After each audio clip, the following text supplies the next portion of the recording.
rented a 19-ton refrigerated truck that he used to kill at least 84 people and critically injure 50 more. 10 of those killed were children. All of this on Bastille Day, the French independence holiday. The irony in this attack is probably lost on most people, because most people can't see from the jihadist perspective. The attack in Nice was an expression of the coming caliphate's own independence. Bad ideology beats no ideology. Even an evil, bad cult beats secular nothingness and nihilism. That's right.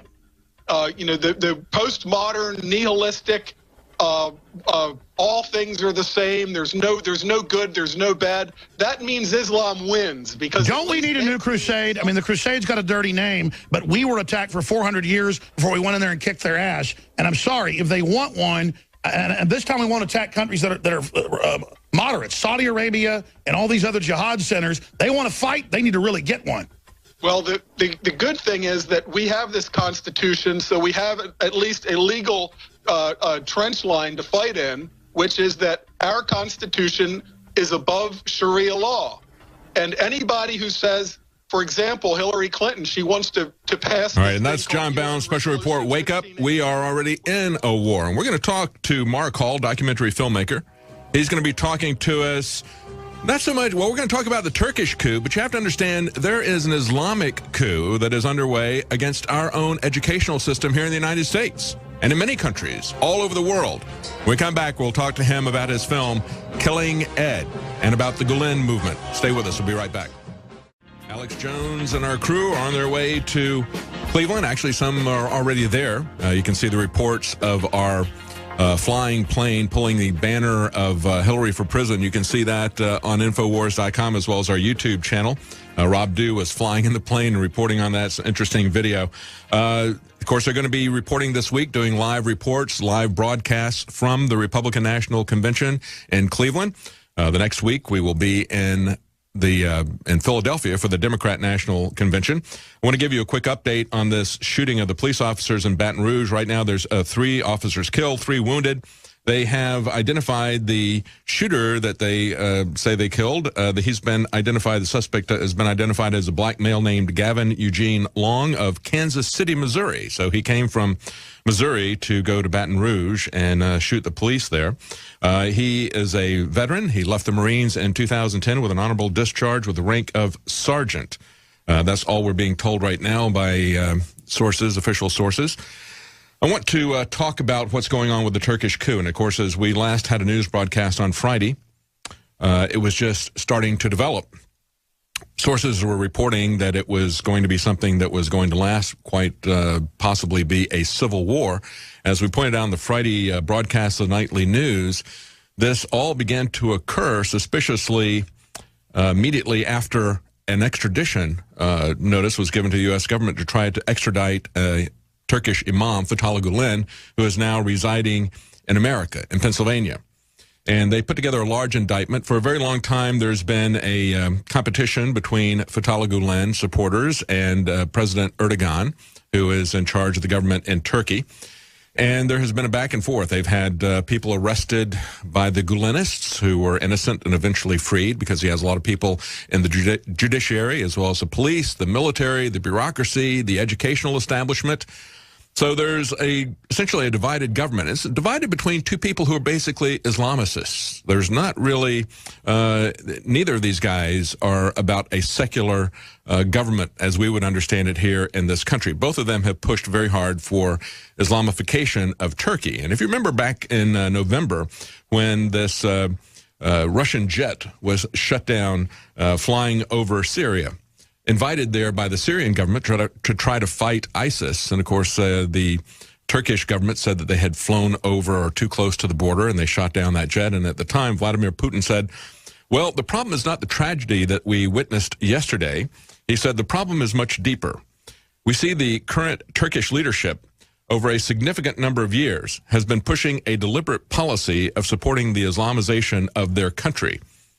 But, of course, if you look at what's going on with Fethullah Gulen, the fact that he runs about 1,000 schools worldwide, outside the United States, they're all very explicitly and overtly madrasas. In the United States, they don't run them that way because they want your money, your taxpayer money. You know, most of the money that you spend on taxes is coming in terms of property taxes. That's one of our concerns as we look at uncontrolled immigration and the dreamers. How do we afford to give everybody who wants to come to America a free education all the way up through college and graduate school in the language of their choice? Well, the other flip side of that is that we have these things called charter schools where taxpayers have to, taxpayer money is used and given to private schools. It's done as part of a reform movement, ostensibly, but you can see where it goes wrong. And we have in the studio with us right now Mark Hall, who's done a documentary talking about how this has gone wrong already here in the United States. And, of course, the man who has been accused by the Turkish government of starting a coup against them, I believe, is starting a coup in America against our educational system, Islamifying our educational system. Welcome, Mark. David, thanks for having me back on InfoWars. Really appreciate it. Well, I wanted to get you back on because since we last talked, your film has been finished. It's premiered. It ran in New York for a week. The New York Times refused to even review it. Correct. You tried to get it on numerous, you have been able to get into some film festivals. They highly recommended your film, as do I, because I've seen the film. I saw a rough cut of it. I haven't seen the finished version, but I saw a nearly finished version of it. It's a very well-produced film. And you tried to get on the film festivals here in Texas, and this is a story that has a lot of Texas interest in it because there are more of these Gulenist schools here in Texas. There's 45 of them. About a third of the schools that are here in the United States are here in Texas. This is an individual that gets about $500 million, as part of this network. These schools are all connected together, and yet you couldn't get any of these film festivals here to run it. Yes, that's correct. We applied for admission to the 4 largest film festivals in Texas. None of them would show the film. We've had tremendous difficulty getting the press here in Texas as well as elsewhere to cover this issue, the connection between the Gulen movement and the charter schools. And of course, as you said, the taxpayer funds that are supporting these charter schools. And I want to add one thing, too, that it's not just our tax dollars. Here in Texas, we're funding Gulen charter schools upwards of $200 million a year of that $500 million. But it's also bond money. So the Gulen movement and their Harmony schools in Texas have raised over $300 million in the last, I guess, 5 or 6 years. And they've just raised $44 million. And of that, all of those funds are guaranteed by the people of Texas against default. Future taxes that we're going to pay. Absolutely. Yeah. And not only that, those bonds are paid back by tax dollars. So it's a real racket. Yeah. And, of course, when we talk about the racket, one of the things that you point out in the documentary, you've got people who were teaching there as whistleblowers. One of the issues that's been brought up by people investigating this. Of course, it's been investigated by the FBI primarily because of the way they have allocated contracts. They get public money and they have to put these contracts to build these schools up for open bidding. And yet, tell us what's happened in that process. Well, incredibly, the Gulen charter schools have been building new schools. They've been using Turkish construction companies that are based here in the United States that are owned by Gulen followers. And essentially, that's one of the ways that they skim millions of dollars back to their non-educational goals, of which I believe some of that money, our U.S. tax dollars, our Texas tax dollars, went to fund this coup, this violent coup in Turkey where almost 300 people have died. It's very interesting to see the money flows. It's very interesting to see the people involved. And there's no doubt in my mind that this was a Gulen movement-initiated coup. Yeah, let's talk about that because we had a lot of interesting developments, a lot of finger-pointing as the coup was shut down really fairly quickly. The initial reports made it look like this might break into a longer-term civil war, but the government was able to get this under control fairly quickly. What we had in the aftermath of that was we had the Turkish President Erdogan blaming the U.S., the CIA, Gulen, saying that they were behind this. And we see Republican representatives like Peter King saying, well, nobody in the Obama administration really knew what was going on. I think, personally, looking at this, just my personal opinion is that they were kind of sitting on the sidelines to see who's going to come out on top before they jumped into anything. I think they knew exactly what was going on with this. And then in the aftermath of this, you've had the Turkish president and one of the people in his cabinet directly, the person in his cabinet, Süleyman Soylu, I think is the way you pronounce his name, his labor minister, went farther than Erdogan. He suggested that the U.S. was behind the coup. And what has happened here, of course, Turkey is a NATO, it's part of NATO. They're trying to get into the European Union. And the Turkish government has shut down any movement on a air base in southern Turkey that NATO uses, and he has implied that unless he gets his way with the extradition of Gulen, that air base may not be reopened. And at the same time, he has a foreign minister who accuses the U.S. of being part of that coup. Yeah, absolutely. I mean, let's go back a few years. Gulen has a green card. He lives in Saylorsburg, Pennsylvania. He's surrounded by 100 or so followers at his compound called the Golden Generation Worship and Retreat Center. From that compound, he's been able to manage his charter schools and direct his followers all across the United States. You mentioned Incirlik Air Force Base, and I think one of the things that's going on in the background right now is a very interesting negotiation between our State Department and the Foreign Ministry there in Turkey. Hang on, we got to take a break, and we're going to be right back. We're talking to Mark Hall, who has done a documentary about what's going on in Turkey and the. I'm David Knight in studio. As I said before, Alex and crew are on their way to the RNC in Cleveland. They will be broadcasting live from there this week. A lot of special reports. We have a lot of reporters that are going to be at the Republican National Convention.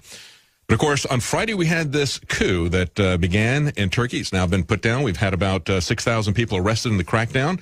About 290 is the latest count of people that we believe have been killed.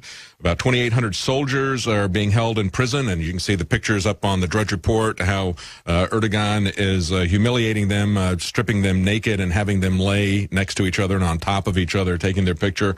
About 2,745 judges have faced arrest. We've had a civil war going on in Turkey that hasn't really been covered by a press for quite some time. And the two sides of that civil war, I would say, wouldn't you say, Mark? And, of course, I have with me documentary filmmaker Mark Hall, who did the film Killing Ed.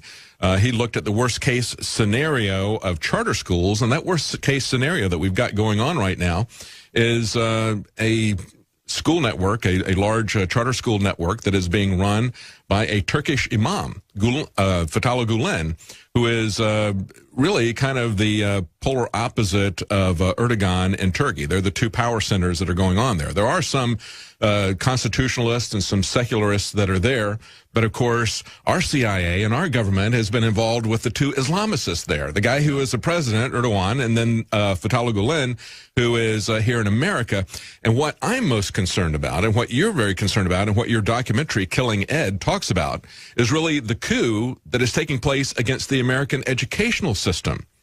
And we have to understand how the charter school system can be taken over, not only by crony capitalists, but also by someone who wants to come in and indoctrinate and Islamify, or I guess we could say the Turkification of the American educational system. Talk to us a little bit about what happens in these schools that are sold as science and math schools here in the United States. Yeah, absolutely, David. These schools hold themselves out as STEM academies, science, technology, engineering, and math specialized schools.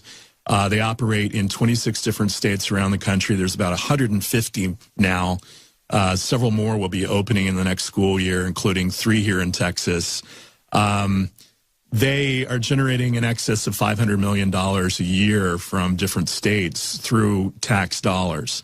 When you look at the schools, and we actually interview several teachers who have taught in Gulen charter schools, there's some real questions about high test scores, which they all claim to have, as well as every child going to college. One of the things we show in the film is that the Gulen movement has actually established its own universities, one of which is in Houston, called the North American College. So they can say, yeah, all of our kids that graduate from Harmony or Magnolia in California or Concept schools in the Midwest, they all go to college because they all apply to these schools where they're guaranteed to be accepted by these Gulen universities. It's very interesting. Yeah. And also the things that are very troubling are the mistreatment of special education children that we show in the film. We had undercover video that was taken by teachers very concerned about this.